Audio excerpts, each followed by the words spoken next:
Mina's world was a meticulously curated display of success, a shimmering facade of glass and steel that housed the thriving IT company she and her husband Jae-won had built from the ground up. Their office, perched high above the bustling streets of Seoul, offered panoramic views of the city, a testament to their ambition and hard work. From the outside, their life was the envy of many. A beautiful apartment in Gangnam, designer clothes, an impressive circle of acquaintances, and a company that bore their shared vision. But beneath the polished surface of this golden cage, Mina felt a growing chill, a creeping sense of unease that had nothing to do with the city's winter winds.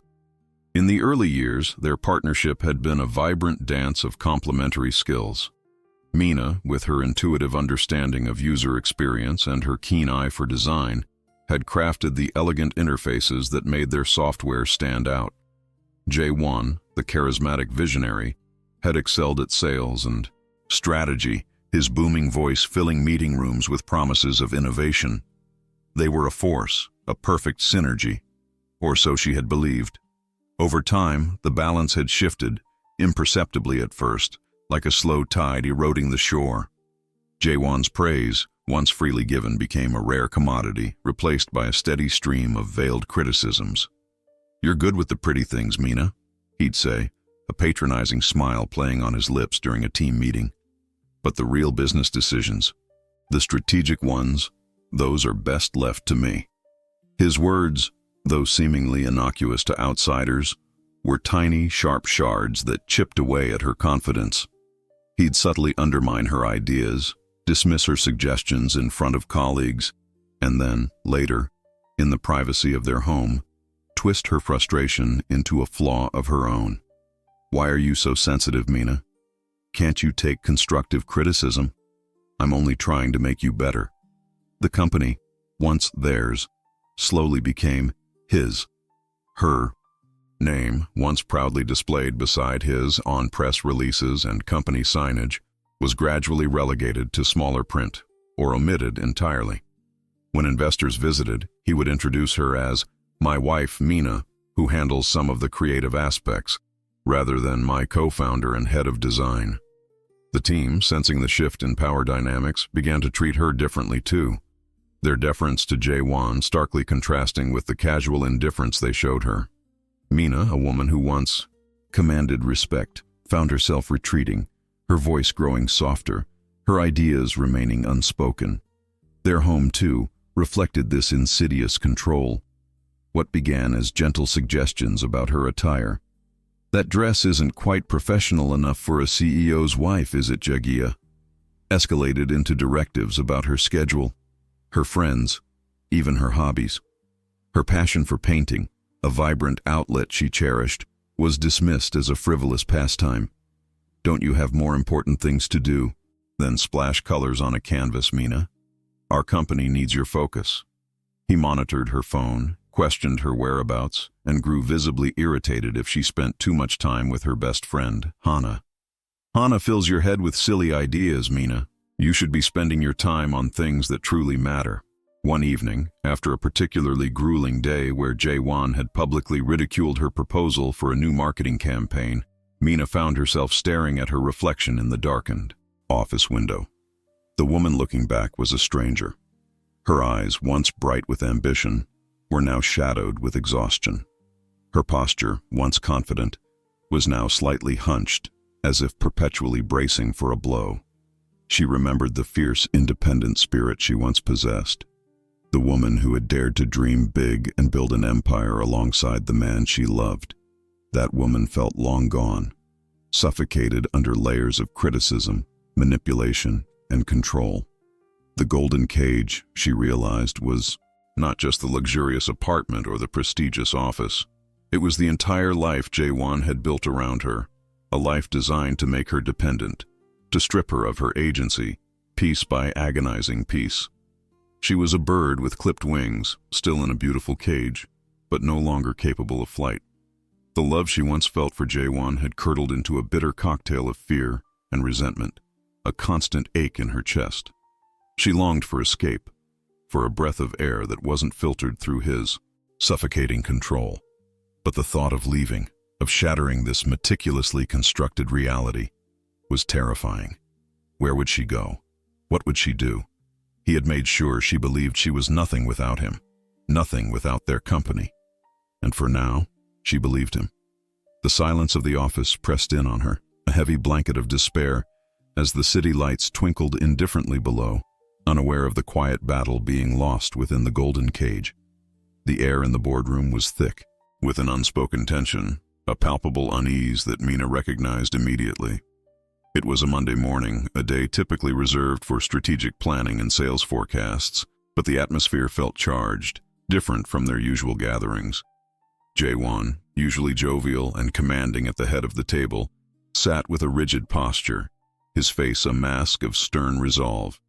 He had called this emergency meeting unexpectedly, summoning all department heads and key personnel, including Mina, who sat quietly, a knot forming in her stomach.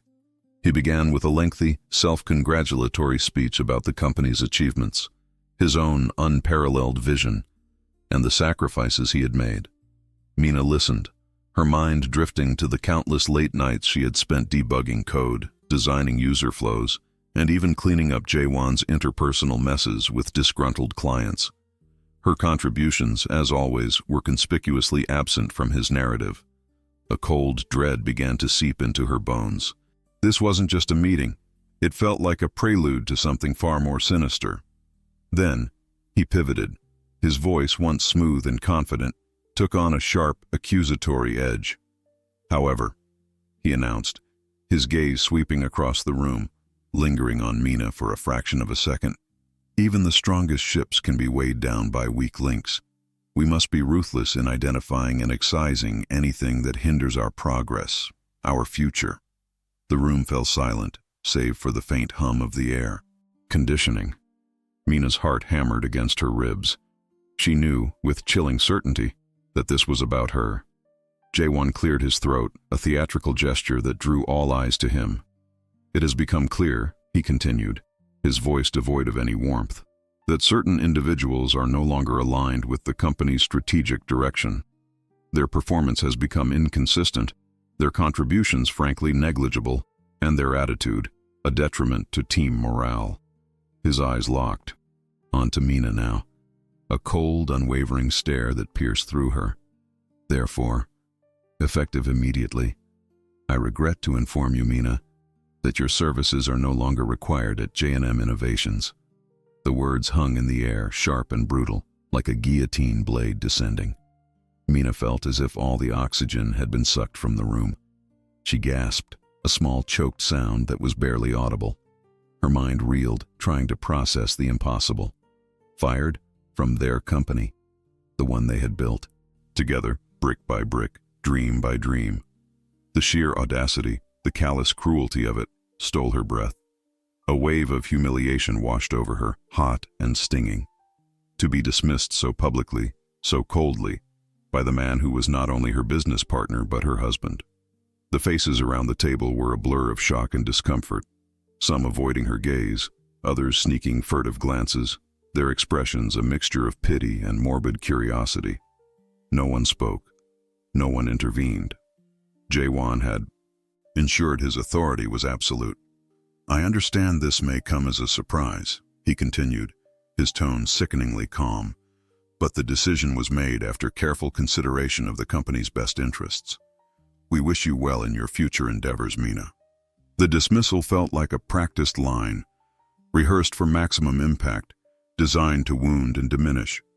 He made no mention of their marriage, no acknowledgement of their shared history, no hint of the personal betrayal. It was purely professional, purely brutal. Mina felt a tremor run through her body, her hands resting on the polished table, clenched into fists. She wanted to scream, to rage, to throw the heavy glass paperweight at his smug, unfeeling face. But years of his emotional abuse had conditioned her, had taught her to suppress her reactions, to internalize her pain. She simply stood, her chair scraping loudly against the floor, a sound that seemed to echo in the cavernous silence. Her legs felt like jelly, but she forced herself to stand tall, to meet his gaze one last time, a flicker of defiance in her eyes that he surely missed. I see. She managed to whisper, her voice trembling but steady, a thin thread of dignity she clung to. She turned and walked out of the boardroom, her back ramrod straight, the eyes of her former colleagues burning into her. She could feel their whispers beginning even before the door clicked shut behind her. She didn't stop at her office, the place she had poured her heart and soul into for over a decade. She walked straight to the elevator, her vision blurring with unshed tears.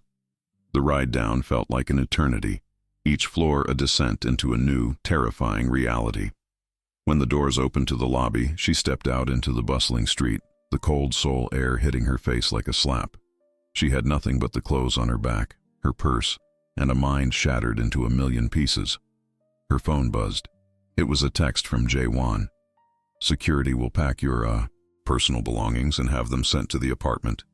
You may leave your company card at the reception desk. We will discuss the divorce settlement later. The cold efficiency of his message was another twist of the knife. He hadn't just fired her.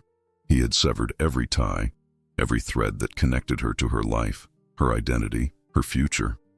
Mina stood on the sidewalk, the vibrant city swirling around her, a cacophony of sounds and sights she barely registered. The golden cage had not just opened.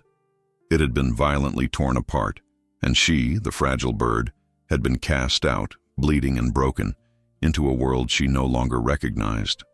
Her sense of self-worth lay in ruins, pulverized by the man who had promised to cherish her. J1, meanwhile, returned to his boardroom, a perverse satisfaction spreading through him. He believed he had finally eliminated his greatest weakness, unaware that he had just unleashed a force far more powerful than he could ever imagine.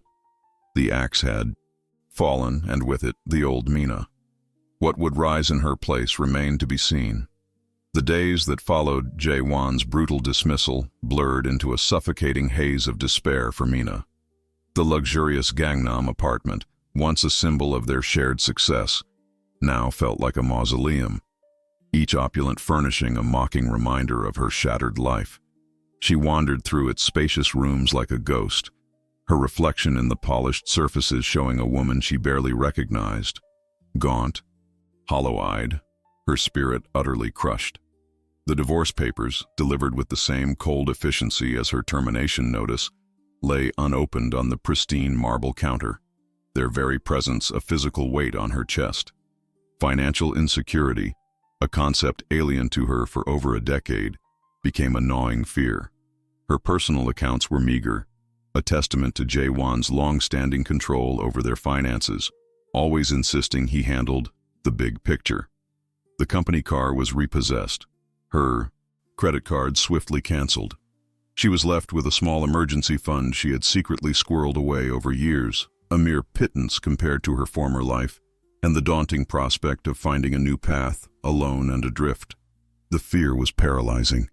How could she, a woman whose entire identity had been intertwined with J&M Innovations and J1, possibly rebuild? Loneliness was another relentless torment. Friends from their shared social circle, once effusive in their admiration, now offered polite but distant condolences, clearly uncomfortable with the messy reality of her situation. Some avoided her calls, others offered platitudes that felt empty and hollow. She was no longer the successful, glamorous wife of J1. She was the discarded partner, the public failure. The isolation was absolute, a chilling confirmation of J1's whispers that she was nothing without him. One evening, unable to bear the silence and the suffocating weight of her own thoughts, Mina found herself instinctively dialing the number of her oldest and dearest friend, Hana. Hana, a vibrant graphic designer who had always possessed an unwavering optimism, answered on the second ring, her voice a comforting balm. "Mina, I've been so worried. I saw the news. Are you okay?" The dam broke. Mina, who had held back her tears for days, dissolved into heartbroken sobs, the phone clutched to her ear. She poured out the raw, unvarnished truth of J1's abuse, the constant criticism, the manipulation, the erosion of her self-worth, culminating in the public execution of her career and their marriage. Hana listened patiently, her steady presence a lifeline across the phone lines. "Mina," Hana said softly, her voice firm but gentle when Mina finally quieted. What he did to you was unforgivable. It was abuse, plain and simple, and you deserve so much more than that. Her words, direct and unwavering, were like a splash of cold water, shocking Mina into a painful recognition. For so long, she had rationalized Jaewon's behavior, convinced herself it was her fault, that she was indeed too sensitive, not good enough. Hearing it articulated by someone else, someone who loved her unconditionally, began to chip away at the insidious narrative Jaewon had woven around her. Hana insisted Mina come stay with her. You can't be alone right now, Mina. Pack a bag, come to my place. We'll figure this out together. The offer was a lifeline, a tangible escape from the gilded prison that was her apartment. With newfound fragile resolve, Mina packed a small suitcase, leaving behind the vast majority of her designer clothes, her expensive jewelry, the remnants of a life that no longer belonged to her. The act of walking out of that apartment, leaving the key on the counter, was terrifying, but also, surprisingly, liberating. At Hana's cozy, art-filled apartment, amidst the comforting aroma of freshly brewed tea and the soft glow of fairy lights, Mina began, the slow, painful process of healing. Hana didn't offer empty reassurances. She offered a safe space, a listening ear, and the unwavering truth. She helped Mina apply for unemployment benefits, navigated the complexities of legal aid, and gently pushed her to acknowledge the depth of the trauma she had endured. He didn't just fire you from a company, Mina, Hana explained one evening, tracing patterns on the condensation of her teacup. He tried to erase you. He tried to convince you that your worth was tied solely to him, to his approval. But that's not true. You are brilliant. You are resilient. You built that company just as much as he did, probably more so. These conversations, often punctuated by Mina's tears and moments of profound self-doubt, slowly began to reshape her perspective. She started seeing Jaewon's actions for what they truly were, not just a business decision, but a calculated act of cruelty, rooted in his own insecurity and need for absolute control. The realization was painful, but also empowering. It wasn't her fault. She wasn't the weak one. He was the one who needed to diminish others to feel powerful. As days turned into weeks, the sharp edges of her despair began to soften. The financial stress was still very real, but Hana's frugal wisdom and her own rediscovered resourcefulness helped them manage. Mina started taking long walks in the local park, allowing the crisp autumn air to clear her head. She sketched in a small notebook Hana had given her, simple designs and patterns, a tentative return to the creative outlet Jaewon had scorned. Each stroke of the pencil, each small act of self-care, was a tiny rebellion, a quiet assertion of her own existence. The road ahead was daunting, uncertain, and fraught with challenges. But for the first time since the axe had fallen, Mina felt a faint flicker of possibility, a whisper of hope in the echoes of her despair. She knew she had to move forward, not just for survival, but for the woman she once was, the woman Jaewon had tried to extinguish. The journey to healing had begun, one painful, courageous step at a time. The quiet solitude of Hana's apartment, once a refuge from Mina's immediate despair, slowly transformed into a fertile ground for introspection. Weeks bled into months, each day a small victory over the crushing weight of her past. The sketches in her notebook grew more intricate, more purposeful. They weren't just random doodles anymore. They were nascent ideas, designs for user interfaces, elegant wireframes for applications that addressed overlooked needs. It was in these quiet moments, coffee steaming beside her, the city murmuring outside, that Mina began to rediscover a part of herself she thought Jaewon had irrevocably destroyed. Hana, ever the astute observer, noticed the change. "You know, Mina," she remarked one evening, watching Mina meticulously refine a digital mock-up on her old laptop. "You have a real knack for this. Your designs are so intuitive, so beautiful.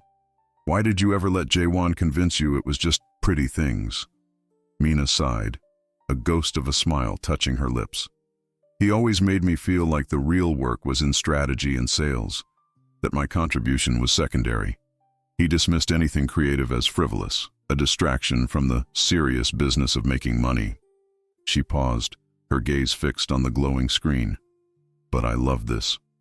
I loved solving problems with design, making technology accessible and elegant. It was my passion before him. Hana nodded, her eyes full of understanding. It still is. Look at what you've done. This is incredible. You should do something with this. The suggestion, initially, filled Mina with a familiar dread. The thought of venturing back into the professional world, especially after such a public humiliation, was terrifying. Her confidence, though slowly mending, was still fragile. But what, Hana? Start over? Who would trust me after everything? Who cares what they think? Hana challenged gently. You're brilliant, Mina. You have years of experience, a portfolio that speaks for itself, even if Jae-won tried to bury it. And you have a unique vision that he always suppressed. Think about it. What did you always want to create, but he said wasn't scalable or profitable enough? The question lingered, a seed planted in fertile ground. Mina thought back to the countless ideas she had pitched to Jae-won, only to have them shot down with a dismissive wave of his hand. Ideas for accessible tech solutions for the elderly, for educational apps that empowered young learners, for sustainable living platforms. He had always focused on the most lucrative, often impersonal ventures. One particular idea resurfaced, clear and compelling. A platform connecting independent artisans and small businesses with customers seeking unique, handcrafted goods, emphasizing fair trade and local production. Jae-won had scoffed at it, calling it a niche market with no mass appeal. Too much sentiment, not enough profit. But Mina had always believed in its potential, not just for profit, but for positive impact. The more she thought about it, the more a spark, long dormant, began to flicker within her. This wasn't just about making money. It was about reclaiming her purpose, about building something truly her own, something that aligned with her values. It was about proving to herself, not to Jae-won, that her contributions were valuable, that her vision mattered.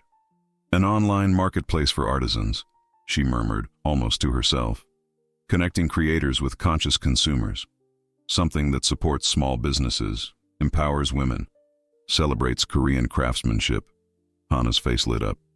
Yes, that's it, Mina. That's exactly what you should do.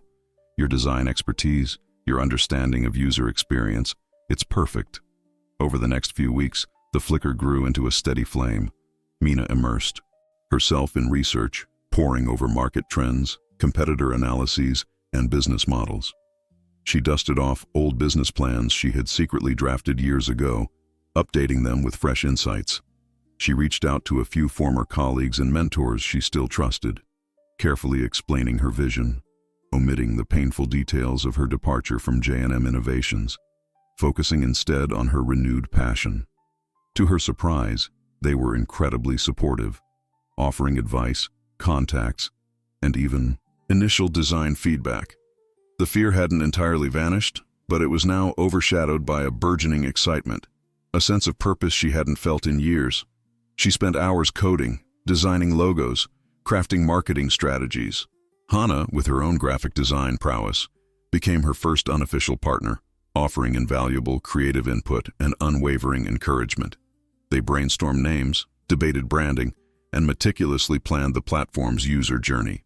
Mina decided to call her New Venture Annyeong Market, Annyeong meaning both hello and peace in Korean, symbolizing a fresh start and a harmonious connection between creators and consumers. It was small, humble, a stark contrast to the sprawling enterprise she had left behind. But it was hers. Every line of code, every pixel of design, every strategic decision was a reflection of her own vision, her own values. The journey was arduous. There were late nights fueled by instant coffee and sheer willpower, moments of doubt where the shadow of Jae-won's criticisms threatened to engulf her again. But each time she pushed through, fueled by the memory of his dismissive words and the quiet determination to prove him wrong. Not to him, but to herself. This marked her first courageous step towards true independence and profound healing. She was no longer just Mina, the discarded wife, the fired co-founder. She was Mina, the entrepreneur, the visionary, the architect of her own future. The golden cage lay shattered, and for the first time in a very long time, Mina felt the exhilarating rush of freedom, the wind beneath her newly refeathered wings. The spark had rekindled, and it was ready to ignite. While Mina was painstakingly piecing her life back together, Jaewon was reveling in what he perceived as a newfound freedom. He strutted through the offices of J&M Innovations with an exaggerated air of authority, convinced that Mina's absence had removed a significant impediment to the company's true potential. He had always seen her contributions as soft, peripheral, and her presence as a constraint on his singular genius. Now, he believed, the company was finally his, unburdened by her cautious counsel and emotional input. Initially, he enjoyed the unchallenged power. He implemented several high-risk, high-reward strategies he had long championed, dismissing the concerns of his remaining department heads with a wave of his hand. "Trust me," he'd declare, puffing out his eye chest, "I have the vision." Mina was always too timid, too focused on small details. "We need bold moves now." But the bold moves quickly began to backfire. Without Mina's meticulous attention to user experience and her intuitive understanding of market needs, product development became disjointed and slow. The sleek interfaces she had designed, once a hallmark of J&M, were replaced by clunky, less user-friendly versions, reflecting Jaewon's belief that functionality alone was sufficient. Customer feedback, once carefully analyzed by Mina's team, was now largely ignored or dismissed as complaining. His abusive management style, once subtly veiled when Mina was present as a calming influence, now ran rampant. He micromanaged relentlessly, publicly berated employees for minor mistakes, and fostered an atmosphere of fear and resentment. Long-serving, talented employees, many of whom had been loyal to Mina, began to quietly seek opportunities elsewhere. The head of product, Achichu, brilliant engineer who had worked with them since the company's inception, submitted his resignation, citing irreconcilable differences in management philosophy. Jaewon simply scoffed. "Good riddance. He clearly couldn't keep up with my pace." The company's performance, once steadily climbing, began to dip. Key clients, accustomed to Mina's attentive relationship management and her ability to smooth over Jaewon's occasional brusqueness, started complaining about neglected accounts and a noticeable decline in service quality. Sales figures stagnated, then slowly began to decline. Project deadlines were missed with increasing frequency, and the innovative edge that had once defined J&M Innovations dulled considerably. Jaewon, blinded by his own arrogance and his unwavering belief in his infallibility, refused to acknowledge his role in the decline. He blamed the departing employees for their lack of loyalty, the market for being unpredictable, and even the remaining staff for their incompetence. He couldn't fathom that his own decisions, his own tyrannical leadership, were the root cause of the growing instability. Panic, a sensation he rarely allowed himself to feel, began to prick at him. He saw the numbers, undeniable proof of the company's downward trajectory. The investors, once so impressed by his charisma, were now asking probing questions, their patience wearing thin. The facade of success he had so carefully constructed was cracking, revealing the shaky foundation beneath. Instead of reflecting on his own shortcomings, Jaewon concluded that J&M Innovations was simply no longer challenging enough for his extraordinary talents. He believed the company was being held back by its mediocre staff and a market that didn't appreciate his visionary leadership. He started to secretly explore other opportunities, convinced that a new, more prestigious role at a larger, more established firm was what he needed to truly shine. He imagined himself as a corporate savior, ready to swoop in and transform some ailing giant with his unparalleled business acumen. He spent hours polishing his resume, exaggerating his achievements, and conveniently omitting Mina's critical contributions to J&M's early successes. He spun a narrative of a company he had single-handedly built, and then magnanimously left to pursue greater challenges. He felt no remorse, no guilt, only a burning desire to escape the sinking ship he himself had steered into dangerous waters. He saw himself not as the architect of J&M's decline, but as its greatest victim, unappreciated and misunderstood. The irony was entirely lost on him. He was convinced he was destined for bigger things, oblivious to the fact that the very traits that were destroying his current company were precisely what would haunt his future. The cracks in his facade were growing wider, threatening to shatter the carefully constructed image of the brilliant, infallible Jae-won. Jae-won, with his inflated ego bruised but his ambition undimmed, meticulously curated his online presence and leveraged his network to secure interviews at several prestigious firms. He presented himself as a seasoned executive, a turnaround specialist, ready to infuse new life into any enterprise. His charisma, though increasingly brittle, still held sway in a first impression. Among the numerous applications, one particular opportunity stood out: a senior leadership position at Orion Tech, a formidable rival. In the IT sector, known for its innovative projects and stellar employee retention. The salary and benefits package were exceptionally attractive, a clear upgrade from his increasingly troubled J&M innovations.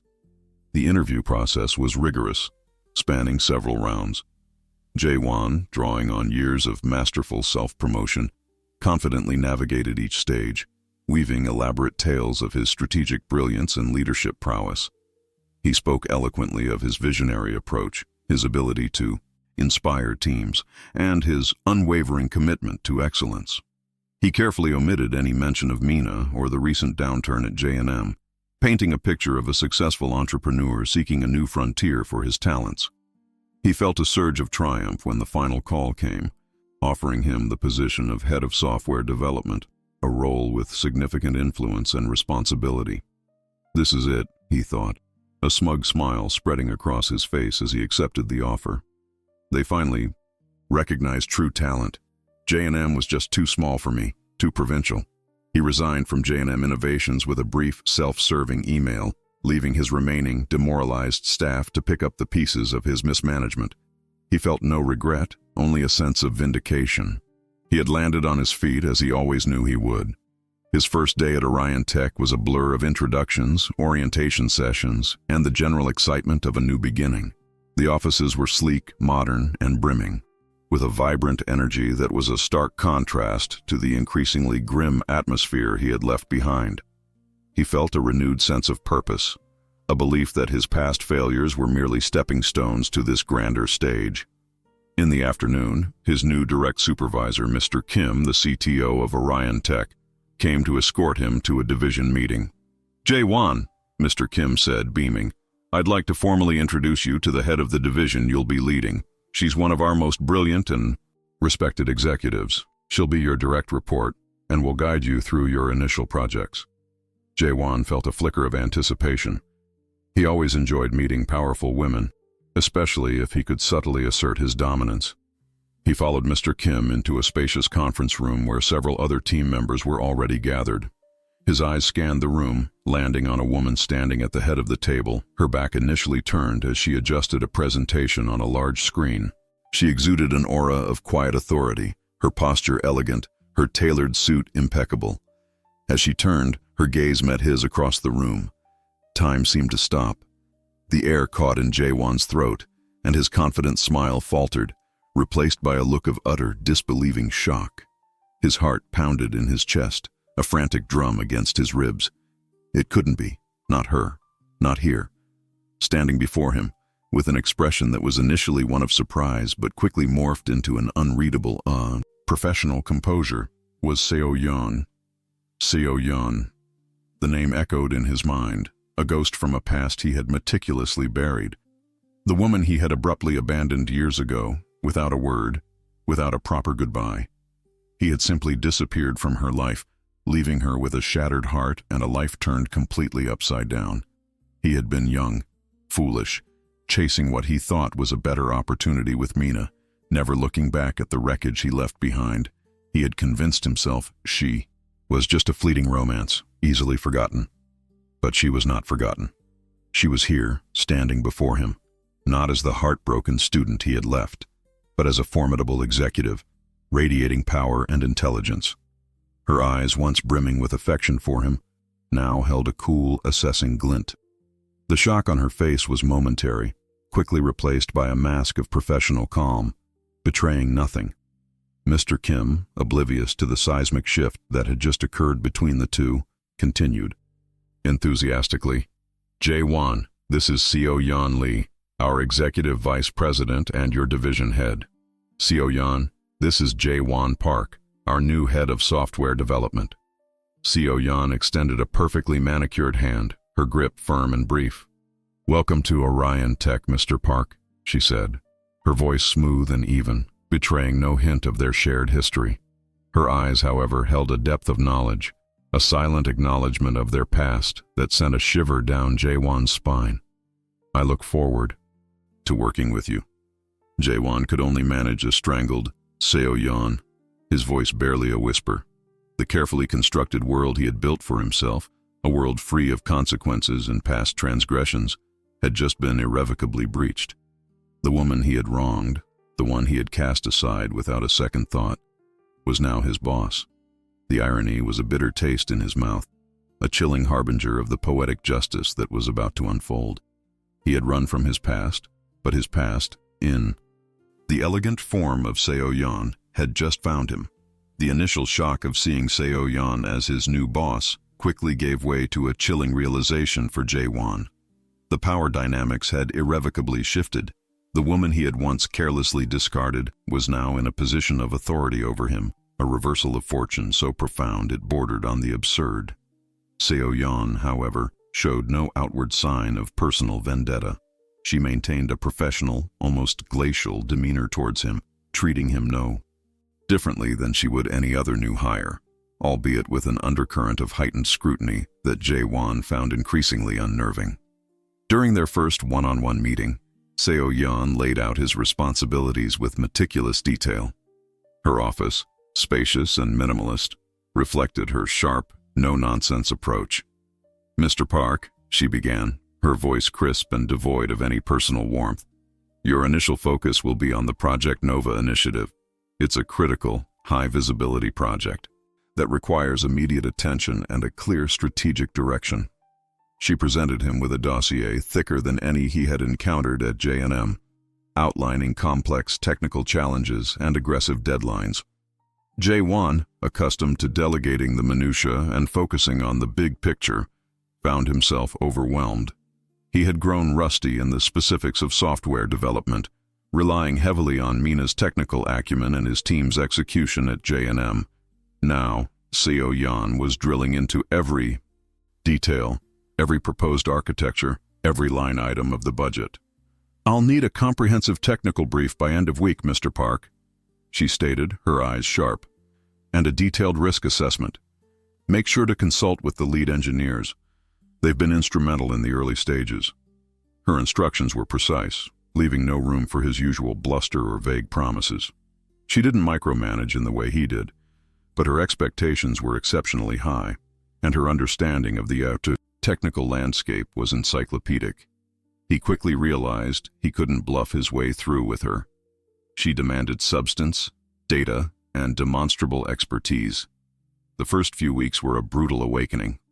Jae-won struggled to keep up. He found himself spending late nights poring over technical documentation, trying to reacquaint himself with concepts he had long neglected. During team meetings, Seo-yeon would subtly, or not so subtly, expose his lack of true leadership and his superficial understanding of the projects. If he tried to grandstand or take credit for a team member's idea, she would interject with a polite but firm correction, redirecting the praise to the rightful contributor. That's an excellent point, Mr. Park, she'd say, her gaze unwavering. And it builds perfectly on Min-jun's foundational work from last quarter. Min-jun, could you elaborate on the scalability challenges you identified there? Her words, seemingly innocuous, were a quiet dismantling of his inflated self-image. He felt the eyes of the team on him, the subtle shift in their respect as they witnessed his constant struggle to meet her standards. He tried to charm her, to rekindle some semblance of their old familiarity. He'd occasionally try to bring up a shared memory from their past, a subtle attempt to humanize their professional relationship. Remember that small cafe near the university, Seo-yeon? We used to spend hours there, dreaming big. Seo-yeon would simply meet his gaze, with a cool, unblinking stare. Mr. Park, I believe we should keep our discussions focused on Project Nova. Do you have an update on the API integration timeline? Her response was a brick wall, an impenetrable barrier that clearly delineated their professional boundaries.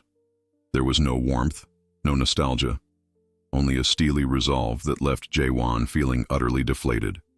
The constant scrutiny, the demanding workload, and the undeniable competence of Seo-yeon slowly chipped away at Jae-won's arrogance. He, who was accustomed to being the one in power, the one who dictated terms and dismissed others, was now experiencing the very devaluation he had subjected Mina to. He felt his self-confidence erode with each challenging assignment, each pointed question, each polite correction. The frustration simmered, slowly turning into a humiliating realization of his own inadequacy. One afternoon, after a particularly grueling review session where Seo-yeon had dismantled his proposal for a new feature with surgical precision, Jae-won felt a flush of anger and indignation. "Seo-yeon," he snapped, unable to contain his frustration any longer. "Are you deliberately making things difficult for me? Is this about our past?" Seo-yeon paused, her expression unmoving. She leaned forward slightly, her voice dropping to a low, measured tone. "Mr. Park," she said, her eyes piercing, "my expectations for all my division heads are clear. Excellence, integrity, and demonstrable results. Your past is irrelevant to my professional assessment of your capabilities. However, your current performance, or lack thereof, is very much relevant. Now, about the revised budget for Project Nova." The rebuke was sharp, unequivocal, and entirely professional. Jae-won slumped back in his chair, defeated. He was trapped, cornered, and utterly exposed. The tables had not just turned, they had been flipped with a quiet, devastating precision, leaving Jae-won to confront his own profound shortcomings under the cold, unblinking gaze of the woman he had so cruelly wronged. The poetic justice had begun, and it was far more painful than he could have ever imagined. While Jae-won navigated the treacherous waters of his past manifesting in his present, Mina's own world was blossoming with a vibrant energy she hadn't felt in years. Anyang Market, her humble online venture, was no longer just a flicker of hope. It was a steadily growing flame.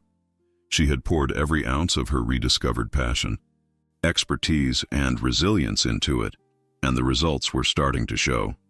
The initial launch had been modest, relying on word of mouth and strategic social media outreach.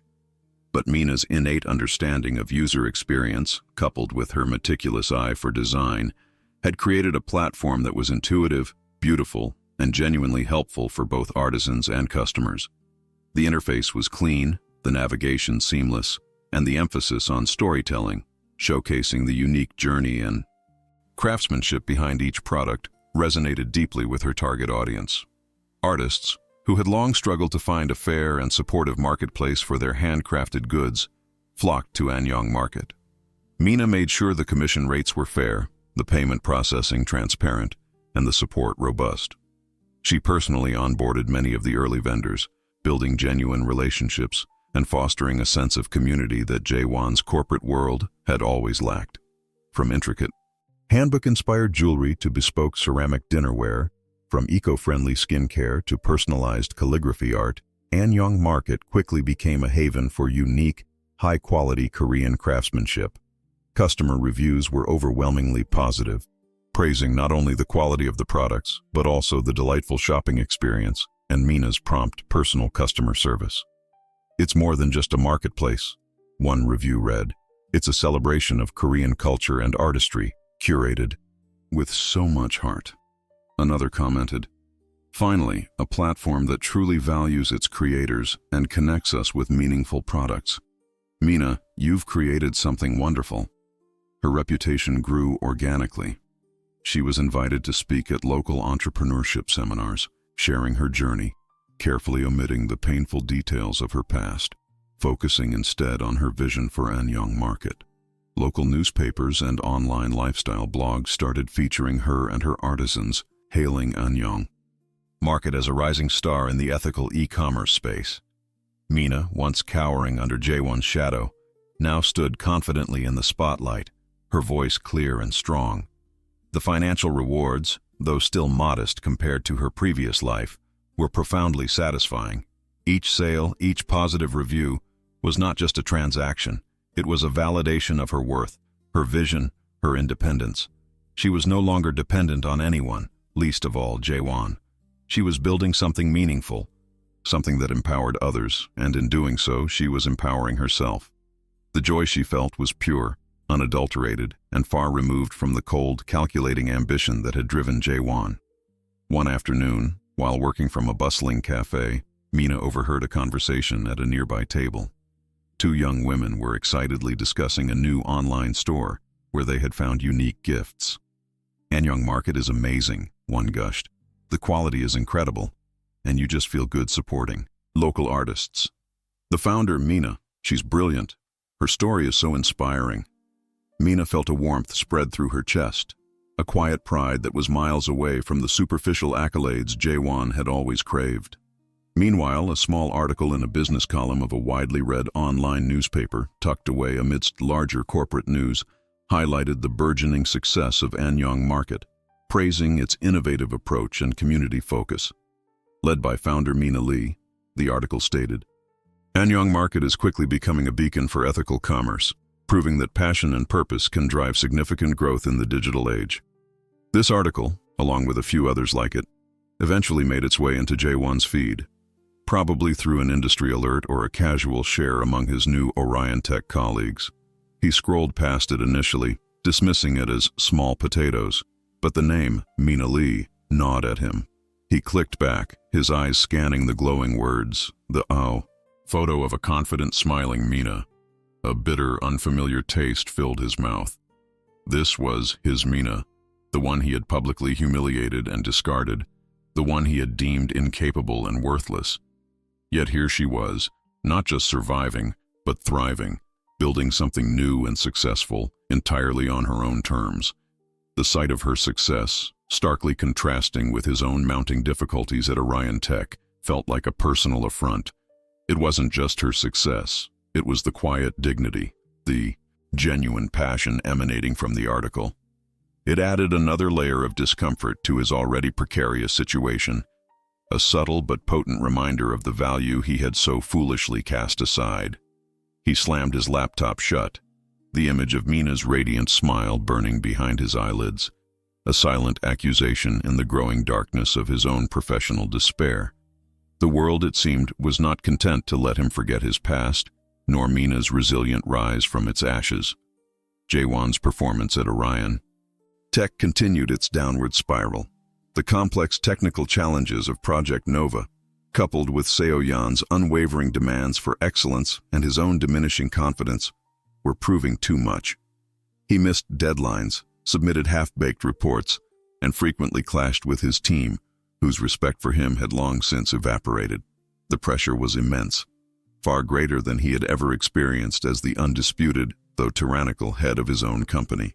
One particularly humiliating week culminated in a project review where Seo-yeon, with her characteristic calm and precision, meticulously dissected his latest proposal, exposing its numerous flaws in front of the entire division. Jaewon felt his face burn with shame and fury. He couldn't stand it anymore. He couldn't stand her cool, professional gaze, the unspoken judgment in her eyes, the constant reminder of his past failures and present inadequacies. Later that day, unable to contain his simmering resentment, Jaewon stormed into Seo-yeon's office, foregoing the usual protocol. He found her engrossed in a document, her elegant profile silhouetted against the city skyline. "Seo-yeon," he began, his voice tight with barely suppressed anger. "We need to talk. This charade has gone on long enough." Seo-yeon slowly looked up, her expression unreadable. She gestured to the chair opposite her desk. "Mr. Park, if this is about Project Nova, I suggest we schedule a formal meeting with the relevant stakeholders." "No!" he exploded, pacing agitatedly. This isn't about Project Nova. This is about us. This is about what happened between us. You're doing this on purpose, aren't you? You're punishing me for the past." He threw his hands up in exasperation. "I know I messed up, Seo-yeon. I was young, foolish. But to hold a grudge for this long, to sabotage my career like this, it's petty. It's unprofessional." Seo-yeon watched him, her gaze steady, her composure unruffled.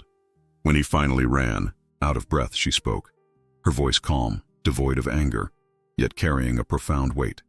"Jae-won," she began, using his first name for the first time since he had arrived, a subtle shift that caught him off guard. "I am not punishing you. I am simply holding you to the same professional standards I hold everyone else accountable to. The fact that you perceive this as punishment speaks volumes about your own understanding of accountability." She paused, then continued, her voice softer now, but no less firm. "And yes, our past is relevant, not because I hold a grudge, but because it revealed character flaws that are, unfortunately, still very much present in your leadership style today." She leaned forward slightly, her eyes meeting his. "Do you truly believe I just moved on after you disappeared? After you left me with no explanation, no goodbye, just silence?" Her words, delivered not with malice but as a statement of cold, hard fact, hit him like a physical blow. He had expected anger, tears, an emotional outburst he could dismiss. Instead, he was met with quiet dignity and an undeniable truth. "I was heartbroken, Jae-won," she continued, her voice unwavering. "My trust was shattered. My life, which I had carefully planned around a future with you, was thrown into chaos. It took me years to rebuild, to trust again, to find my footing. But I did. And in that process, I learned invaluable lessons about resilience, about self-worth, and about identifying people who lack integrity." She paused, allowing her words to sink in. "My focus now, as it has been for years, is on my work, on Orion Tech, and on fostering a supportive, high-performing environment. Your performance, Mr. Park, is not meeting those standards. Your inability to collaborate, your tendency to dismiss feedback, your lack of genuine technical depth. These are not petty retaliations from my past. These are real, tangible issues that are impacting our team and our projects." Jae-won felt a cold sweat break out on his forehead. He had never considered the true impact of his actions on Seo-yeon. He had simply moved on, erasing her from his narrative. Now, her calm, factual recounting of his betrayal laid bare the casual cruelty of his past, not just to her, but also implicitly to Mina. The realization that his own character flaws were being laid bare, not by an emotional outburst, but by a cool, professional assessment, was devastating. "The company needs strong, ethical leadership, Jae-won," Seo-yeon concluded, her voice returning to its professional tone. "It needs someone who can inspire, not intimidate, someone who can collaborate, not dominate. I need you to seriously reflect on whether you can be that person. Otherwise, Orion Tech may not be the right fit for you." Her words were a direct threat, thinly veiled but undeniable. His past actions, his ingrained character flaws, were no longer just distant memories. They were directly impacting his present and rapidly determining his future. The reckoning had come, and it was far more profound and humiliating than any emotional outburst could have been. Seo-yeon, the woman he had abandoned, had just delivered a chillingly precise judgment on his entire professional and personal character, and he had nowhere left to hide. The confrontation with Seo-yeon left Jae-won reeling. Her calm, clinical dissection of his character flaws directly linking his past betrayal to his present professional shortcomings shattered the last vestiges of his self-delusion.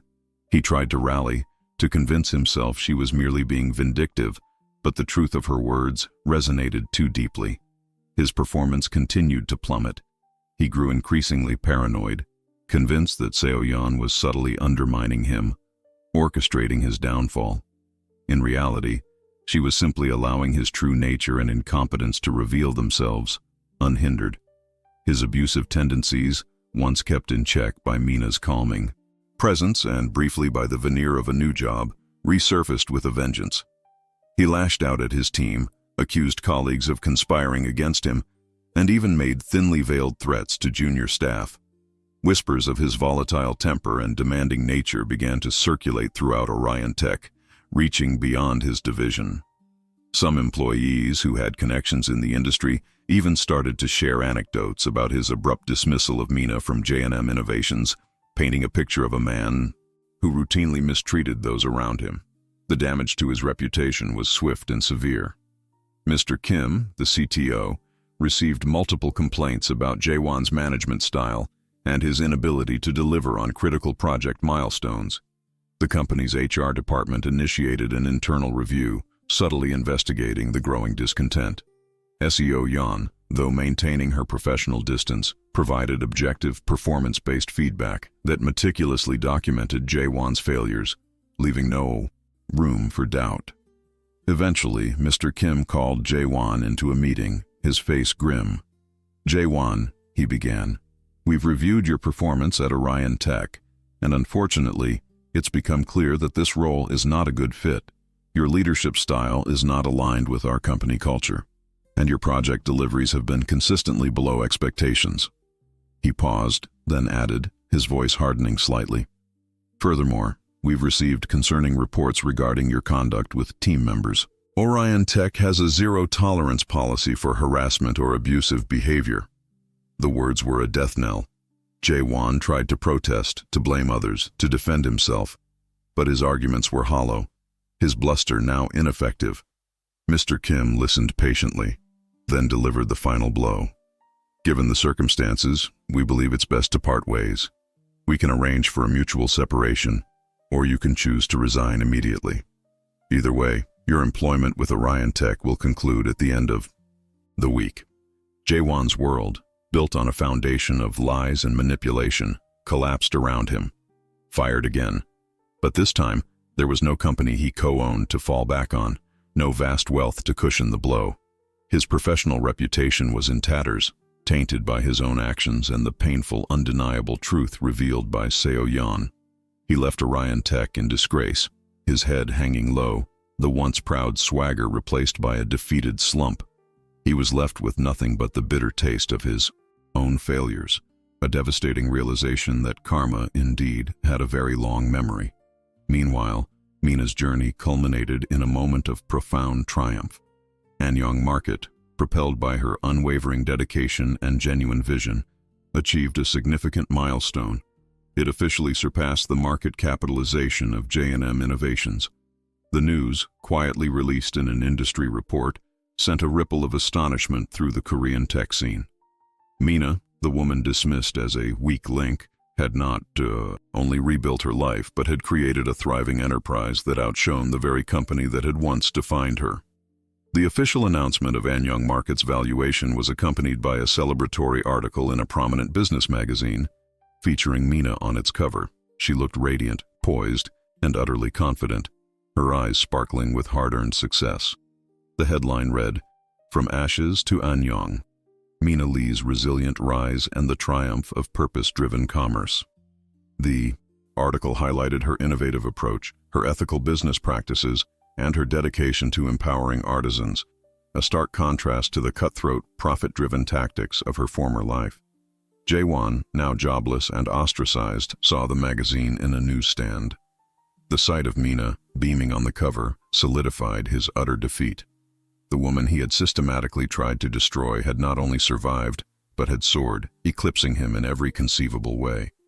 He felt a searing pain of regret, not for his cruelty, but for his colossal misjudgment, for underestimating her, for throwing away everything they had built together. He was left with the ashes of his ego, while Mina rose, phoenix-like, from the very same ashes.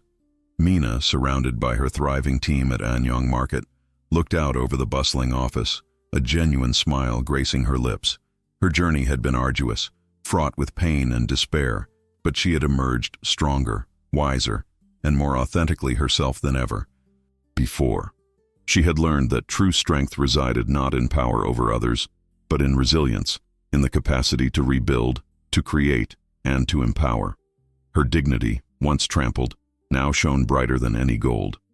The golden cage was gone, replaced by an expansive sky where she could finally, truly fly. Her story was a testament to the enduring truth that the human spirit, when pushed to its limits, can not only survive but truly blossom, and that justice, though sometimes slow, always finds its way. The scent of freshly brewed barley tea mingled with the faint aroma of handcrafted soaps and delicate wood carvings, creating a harmonious symphony within the airy, sunlit space that was Anyang Market's new flagship store. It wasn't just an online platform anymore. It had become a vibrant physical hub, a testament to Mina's unwavering vision. Laughter echoed softly from a small workshop area where artisans were demonstrating traditional embroidery techniques, their nimble fingers weaving intricate patterns onto silk. Mina watched them, a profound sense of peace settling over her, a feeling far richer and more enduring than any material success. She wore a simple, elegant hanbok-inspired blouse, her hair pulled back, revealing a face etched with experience but alight with an inner glow. Her smile was genuine, unburdened, reflecting years of hard-won battles and quiet victories. Anyang Market had grown beyond her wildest dreams, exceeding its initial valuation and becoming a beacon for ethical commerce across South Korea and increasingly internationally. It had cultivated a loyal community of creators and conscious consumers, all drawn to its core values of fairness, transparency, and the celebration of unique craftsmanship. Mina walked through the bustling store, greeting a potter who had just finished arranging a display of minimalist ceramic mugs, then stopping to admire a new line of natural skincare products from a women's collective in Jeju. Each interaction was infused with a warmth and respect that had been conspicuously absent in her former corporate life. This was not just a business, it was a living, breathing ecosystem she had nurtured from the ashes of her past. Hana, her ever-present confidant and now Anyang Market's head of marketing, approached her, a tablet in hand. Mina, the numbers for the Seoul pop-up were incredible. We exceeded projections by 30%, and the press coverage has been phenomenal. Anyang Market, redefining. Retail with soul. I love it. Hana's eyes, bright with shared triumph, met Mina's. You really did it, you know. You built something extraordinary. Mina chuckled softly, a sound of genuine contentment. We did it, Hana. I couldn't have done any of this without you. She squeezed Hana's arm, a silent acknowledgement of the countless late nights, the moments of doubt, and the unwavering support that had brought them to this point. The financial security was no longer a source of stress, but a foundation upon which to build even greater impact. She had bought a small apartment, modest but filled with light and her own carefully chosen art, a sanctuary that was truly hers. Her evenings were now filled with quiet joys, cooking new recipes, reading, taking long walks by the Han River, or simply enjoying a cup of tea in her own space, free from the oppressive shadow of another's expectations.